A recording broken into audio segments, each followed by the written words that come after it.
오늘 우리에게 주시는 하나님의 말씀은 누가복음 12장 13절에서부터 21절까지입니다. 무리 가운데서 어떤 사람이 예수께 말하였다. 선생님, 내 형제에게 명해서 유산을 나와 나누라고 해주십시오. 예수께서 그에게 말씀하셨다. 이 사람아, 누가 나를 너희의 재판관이나 분배인으로 세웠느냐? 그리고 사람들에게 말씀하셨다. 너희는 조심하여 온갖 탐욕을 멀리하여라. 재산이 차고 넘치더라도 사람의 생명은 거기에 달려있지 않다. 그리고 그들에게 비유를 하나 말씀하셨다. 어떤 부자가 밭에서 많은 소출을 거두었다. 그래서 그는 속으로 내 소출을 쌓아둘 것이 없으니 어떻게 할까 하고 궁리하였다. 그는 혼자 말하였다. 이렇게 해야겠다. 내 곳간을 헐고서 더 크게 짓고 내 곡식과 물건들을 다 거기에다가 쌓아두겠다. 그리고 내 영혼에게 말하겠다. 영혼아, 여러 해 동안 쓸 많은 물건을 쌓아두었으니 너는 마음 놓고 먹고 마시고 즐겨라. 그러나 하나님께서 말씀하셨다. 어리석은 사람아, 오늘 밤에 내 영혼을 내게서 도로 찾을 것이다. 그러면 네가 장만한 것들이 누구의 것이 되겠느냐? 자기를 위해서는 재물을 쌓아두면서도 하나님께 대하여는 부유하지 못한 사람은 이와 같다. 아멘. 장마가 끝나고 무더위가 이어지고 있습니다. 온도와 습도만 높은 것이 아니라 요즘 물가도 고공행진을 이어가고 있고요. 코로나 확진자 수도 매주 늘어나고 있습니다. 뭔가 시원한 소식을 들으면 좋겠는데 뉴스를 통해서 접하는 정치나 경제 소식은 시원함과는 거리가 멉니다. 오늘 말씀을 준비하면서 최근 대우해양조선 하도급 업체의 파업과 관련된 뉴스를 떠올렸습니다. 정부는 공권력 투입을 경고한 가운데 예전에 용산 참사와 같은 사태가 또 벌어지면 어떡하나 걱정스러웠는데 후유증이 없는 것은 아니지만 그래도 노사 타협이 이루어져서 참 다행스러운 일입니다. 뉴스에서는 노조가 임금 30% 인상을 요구한다라는 소식을 접했습니다. 그 소식만 듣고 노조를 응원할 사람은 없을 겁니다. 30%는 누가 봐도 무리한 요구이죠. 그런데 이야기를 조금 더 자세히 들어보니까 사정이 있더라고요. 2016년도에 조선업계에 위기가 닥쳤을 때 대대적인 구조 조정이 있었는데 그때 노조는 30% 삭감된 임금안을 받아들였습니다. 당시의 상여금도 550%였는데 회사가 다시 흑자로 돌아서면 회복시켜주겠다는 약속만 받고 상여금도 다 없어졌습니다. 그런데 이제 몇 년 전부터 조선업계가 다시 호황을 누리고 있습니다. 회사는 2조 원대의 흑자를 보고했습니다. 그런 상황에서 임금도 상여금도 여전히 제자리니 노조가 목소리를 내지 않을 수 없었던 것이죠. 자기들은 30%를 인상해달라는 것이 아니라 예전의 상태로 회복시켜달라는 것이다 라는 주장을 들으니까 어느 정도 이해가 되었습니다. 도대체 얼마를 받는데 30% 여기서 더 올려달라는 걸까요? 7월 26일 지난 화요일인가요? MBC 뉴스에 대우조선 하청 노동자들은 정말 200만 원만 받을까라는 제목의 기사가 있어서 살펴보았습니다. 그 전에 이제 이런 기사가 있었어요. 0.3평 농성 유채한 씨 따옴표하고 200만 원 월급 받는 사람들에게 8천억 내놓으라 해. 이게 무슨 말이냐면은 농성자 유채한 씨가 0.3평 공간에서 한 달 넘게 시위를 했는데 타협 후에 그 기간 동안 회사에 끼친 손해, 발주 늦어지고 위약금 물고 이런 것 때문에 8천억 원을 내놓으라고 회사가 요구를 한다는 겁니다. 그때 자기 월급이 200만 원대라고 하자 이제 사람들이 댓글에 남긴 반응들이 있지 않습니까? 못 믿겠다는 반응들이었습니다. 월급 명세서 까서 보고 이야기합시다. 각종 수당 합하면 실수령 500만 원 다 넘는다 이놈들아. 뻥치고 있네. 누가 들으면 진짜인 줄 알겠다. 댓글들이 이랬습니다. 그런데 그 기사에 실제 월급 명세서 사진이 나왔어요. 19년 일한 노동자인데, 여러분 19년이면은 경력자 아닙니까? 그런데 한 달에 27일 일하고 총 노동시간 291시간. 상당히 많죠? 근데 월급이 266만원, 세금 떼고 나면은 234만원. 그것이 4월이고요. 3월 달에는 295만원, 그리고 2월 달에는 204만원. 그게 현실이에요. 노동자들은 그동안 30% 정도 삭감되었던 임금을 회복시켜 달라며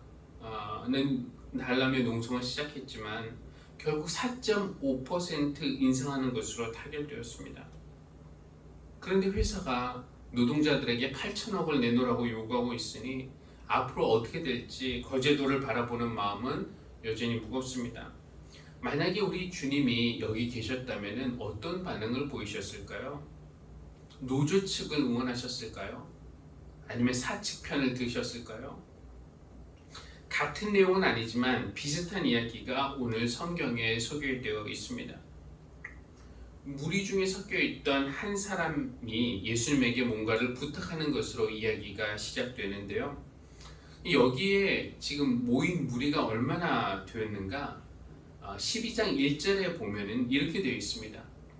그동안에 수천 명이나 되는 무리가 모여서 서로 밟힐 지경에 이르렀다. 그러니까 온 동네 사람들, 어쩌면 이웃 동네 사람들까지도 다 모였던 것 같아요. 서로 밟힐 정도로 많은 사람들이 모였던 것입니다. 그때 무리 중에 한 명이 이제 예수님에게 말하는 거죠. 선생님, 내 형제에게 명해서 유산을 나와 나누라고 해주십시오. 선생님, 우리 회사 사장님에게 명해서 제게 정당한 임금을 지불하라고 해주십시오. 라는 말과 비슷하게 들리죠. 그때 예수님은 어떻게 대답하시는가? 화면 한번 보겠습니다. 이 사람아, 누가 나를 너희의 재판관이나 분배인으로 세웠느냐? 이제 그렇게 말씀하신 다음에는 사람들을 향해서 말씀하십니다. 너희는 조심하여 온갖 탐욕을 멀리하여라. 저는 얼마 전까지만 해도 이 말씀을 오해했습니다. 제가 그러니까 몇 년 전에 쓴 설교 원고를 보니까 예수님이 이 사람의 부탁을 거절하신 이유가 그 요구가 탐욕에서 비롯되었기 때문이라고 썼더라고요. 예수님이 그의 그 욕심을 충족시켜주는 일에 한몫 거둘 수 없으셨다고 말이죠. 그러니까 동생의 탐욕을 지적하셨다라고 생각을 했던 겁니다. 그런데 이제 오늘 제 형님도 같은 본문으로 다른 교회에서 설교를 하는데 얼마 전에 함께 이 본문에 관해서 이야기를 나누다가 깨달은 것이 있었습니다. 예수님이 그 동생의 요구에 누가 나를 너희의 재판관이나 분배인으로 세웠느냐 하면서 거절하시기는 하셨지만 온갖 탐욕을 멀리하라. 이 말씀은 동생에게 직접 하신 말씀이 아니라 거기 모인 사람들을 향해서 하신 말씀이라는 것입니다. 여러분, 그 무리, 큰 무리 가운데 형도 있었을까요? 온 동네 사람들이 다 모였다면은 형도 있었을 가능성이 있죠. 최소한 형의 지인들은 있었을 겁니다. 예수님의 이야기를 듣고 야, 네 얘기 나왔어. 이렇게 말씀하시더라. 탐욕을 멀리하라고.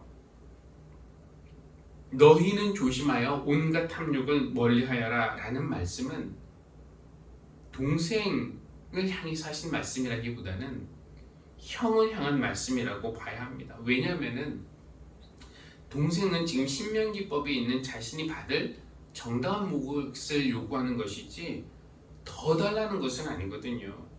신명기에 의하면 이미 불공평해요. 요즘 기준으로는 맏아들은 두 몫을 받게 되어 있습니다. 그러니까 두 형제라면은 형은 3분의 2, 동생은 3분의 1을 받으면 되는 거예요.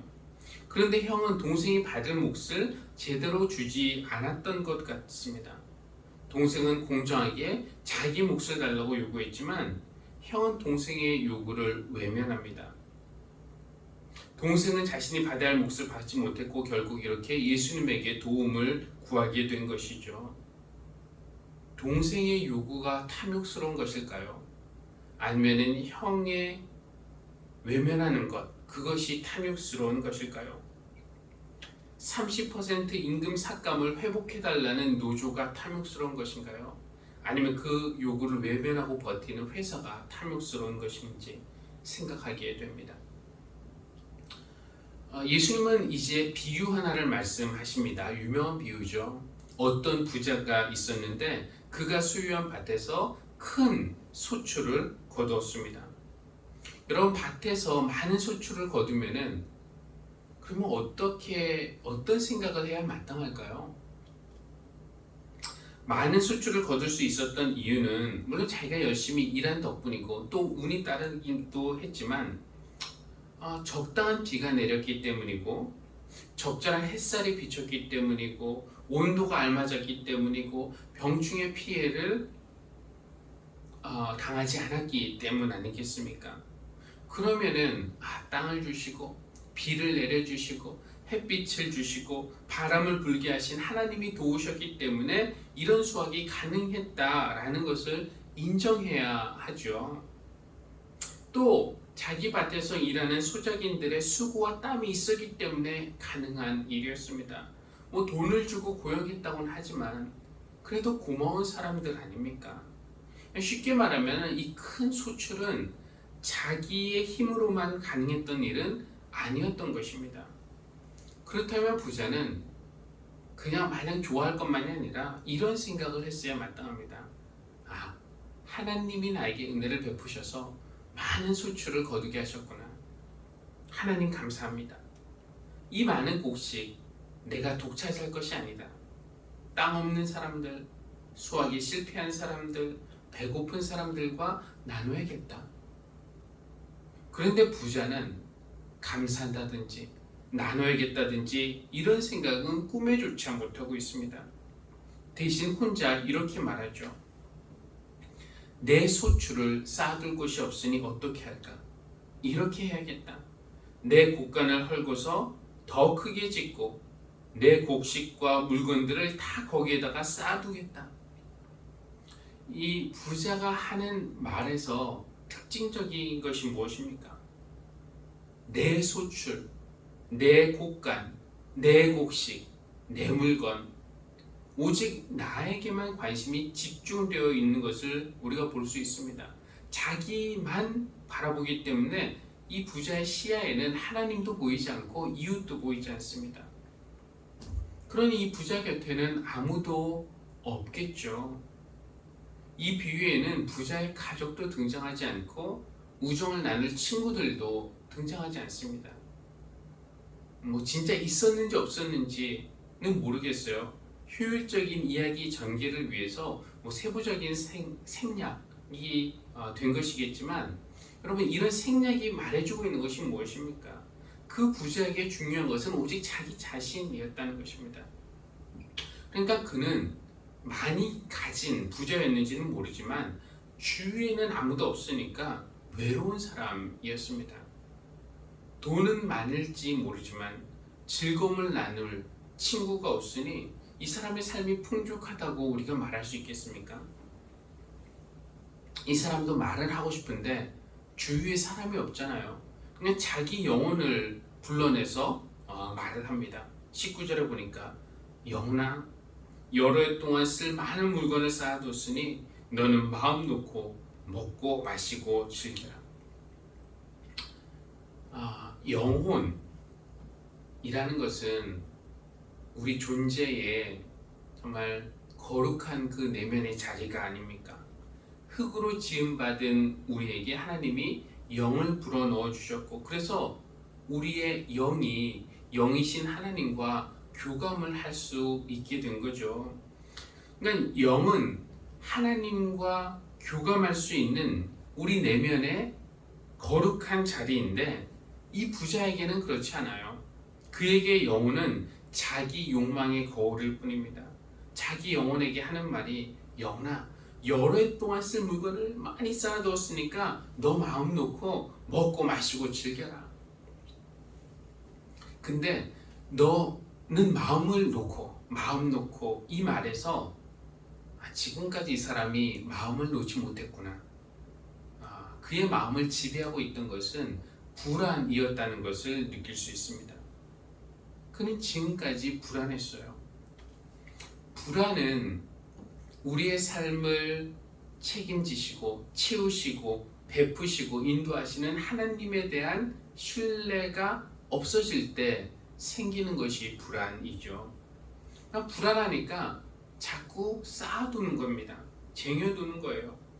그리고 더 많이 쌓아둔 뒤에 그는 자기 영혼을 향해서 이제 마음 놓으라고 말하는 겁니다. 불안해하지 말라고.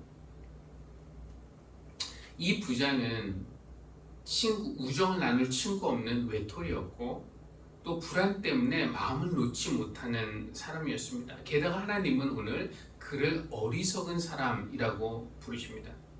어리석은 사람아, 오늘 밤에 내 영혼을 내게서 도로 찾을 것이다. 그러면 네가 장만한 것들이 누구의 것이 되겠느냐?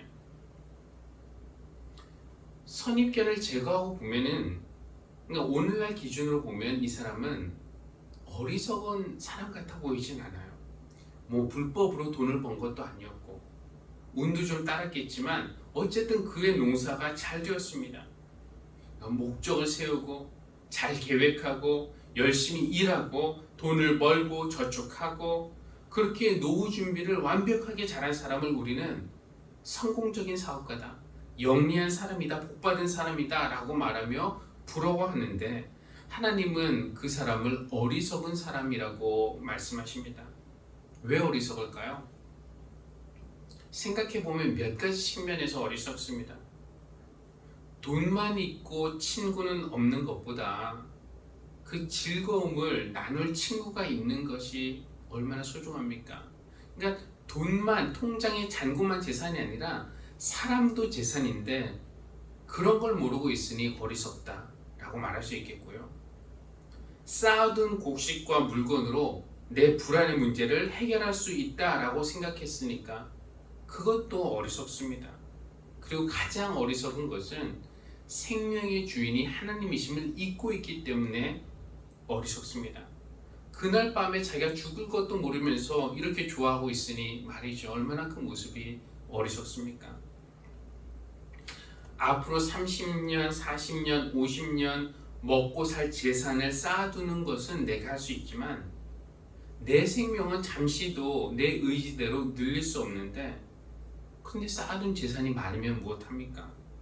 하나님은 오늘 당장 죽으면 네가 장만한 것들이 누구 것이 되겠느냐라고 물으십니다. 누구 것이 될까요? 어쩌면 이 사람은 속으로 내 아들과 딸이 누리면 되죠 라고 말할지 모르겠습니다.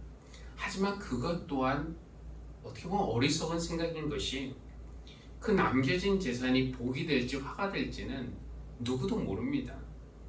남겨진 돈 때문에 자식들이 싸우고 원수가 되는 일, 아니면은 그 남겨진 돈이 그 사람을 무능하게 만들거나 심지어 폐인으로 만드는 것을 우리가 자주 보지 않습니까? 돈을 남기는 것은 자기가 할 수 있지만 자녀들이 그것을 제대로 누리는 것은 이것은 하나님이 허락하셔야만 하는 은혜의 영역입니다. 이 비유의 끝에 예수님은 그가 어리석은 이유를 하나 더 말씀하시는데 그가 자기를 위해서는 재물을 쌓아두면서도 하나님에 대해서는 부유하지 못했기 때문이다 라고 말씀을 하십니다. 내 수출, 내 곡간, 내 곡식, 내 물건 이렇게 나를 중심으로 놓고 나를 위해 쌓아두는 것, 독차지하는 것은 내 영혼의 독이 될 수 있는 위험한 일이라는 것입니다. 하나님에게 부유하다는 것은 무엇일까요? 오늘 무언가가 필요한 사람이 있고 내가 뭔가 나눌 것이 있으면 나누어 주는 것, 그것이 하나님에게 부유한 것입니다. 물이 흘러야 썩지 않듯이 물건도 재물도 흘려보내야 썩지 않는 것 아니겠습니까? 우리가 그렇게 할 때에 내 영혼은 욕심의 지배로부터 벗어나게 되고 또 우리를 보살펴 주시고 채워주시는 하나님의 은혜를 경험하게 돼요. 그리고 나눔을 통해서 이웃과 더불어 살아가는 그 기쁨이 돈을 쌓아두는 기쁨보다 더 풍성하다는 것도 맛보게 됩니다. 청파교회 김기성 목사님은 이 부자 이야기를 하면서 만일 부자가 이랬다면에 대한 상상을 하면서 이런 말을 합니다. 인용을 좀 해보겠습니다. 만일 그 부자가 누렇게 익은 황금 들녘이 하나님의 은총의 현장이었음을 알았더라면 어땠을까요? 그리고 그 놀라운 생산의 기적을 위해 노심초사하며 땀 흘렸던 농부들의 수고를 기억했더라면 어땠을까요? 만일 그가 남겨진 잉여 생산물을 마을에 사는 어려운 이웃을 위해 나누어 줬다면 어떤 일이 생겼을까요? 그리고 이렇게 말합니다. 그는 재산이 덜어진 자리에 채워지는 보람과 기쁨을 맛보았을 것입니다. 또한 이웃들의 얼굴에 피어난 행복과 감사의 표정을 보며 이전에는 상상할 수 없던 차원의 기쁨을 경험했을 것이라고 목사님은 말합니다. 그러니까 이런 것이죠. 그는 외로운 사람이었지만 만일 나눌 생각을 했다면은, 실제로 나눴다면은 그 우정을 나누는 친구가 생기는 것이니까 외로움이 사라졌겠죠. 또 그는 불안한 사람이었지만 쌓아둔 물건이 아니라 하나님을 신뢰할 때 하나님이 다른 것들로 채우신다는 경험을 했다면은 그는 불안도 이겨냈을 것입니다. 만일 그랬다면은 그는 우리에게 외롭고 불안하고 어리석은 부자로 기억되는 것이 아니라 이웃과 우정을 나누고 하나님을 신뢰하는 그런 지혜로운 부자로 기억되었을 것입니다. 다시 처음으로 돌아가서 유산을 나눠달라고 했던 동생의 요구, 정당한가요? 탐욕스러운 것인가요? 유산 나누기를 거부하는 형보다는 정당해 보이지만 예수님은 그의 요구를 받아들이지 않으셨어요. 이 사람아, 누가 나를 너희의 재판관이나 분배인으로 세웠느냐? 우리는 종종 예수님에게 재판관, 내 역할을 요구합니다. 예수님, 이게 맞습니까? 저게 맞습니까? 판단해 주십시오. 가늠한 여자가 죄 있는 게 맞습니까? 아닙니까? 황제에게 세금을 바칩니까? 맙니까? 그런데 대부분 예수님은 즉답을 피하시고 제3의 대답을 주시죠. 죄 없는 사람이 먼저 돌을 던져라. 황제의 것은 황제에게, 하나님 것은 하나님에게. 이 경우도 마찬가지입니다. 그저 두 형제 모두를 포함해서 모든 사람들을 향해서 온갖 탐욕을 멀리하라, 이렇게 말씀하실 분입니다. 예수님은 그들에게나 우리에게나 재판관, 분배인이 되는 것이 아니라 우리의 구원자가 되기를 원하십니다. 우리를 지배하고 있는 이 탐욕으로부터 우리가 구원받기를 원하십니다. 그 방법이 무엇인가요? 내가 지금 누리고 있는 모든 것, 내 수고와 내 실력과 내 노력으로 얻은 것이 아니라 하나님의 선물이고 은총임을 인정하고 감사해야 하는 것이고요. 내 곳간을 허물고 더 큰 곳간을 지어서 재물을 쌓아두는 것이 아니라 배고픈 이들, 덜 가진 이들과 나눌 때 삶이 더 풍요로워지는 것을 경험할 때 우리는 탐욕으로부터 구원받을 수 있습니다.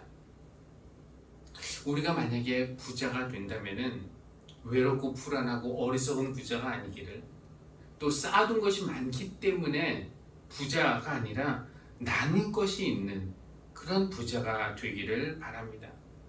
우리가 영혼을 향해서 내 영혼아, 이제 마음 놓고 먹고 마시고 즐겨라, 이렇게 말하는 사람이 아니라 아까 우리가 불렀던 찬양처럼 내 영혼아 주님을 찬양하라, 내 영혼아 주님을 송축하라, 그렇게 말하는 영혼이 풍성한 그런 부자가 되면 좋겠습니다.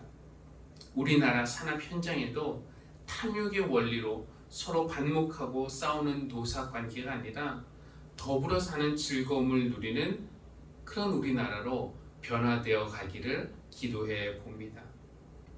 감사와 나눔을 통해 탐욕의 지배에서 벗어나 하나님이 허락하시는 아름답고 멋진 삶을 살아가는 은혜가 우리 모두에게 부어지기를 주님의 이름으로 기원합니다.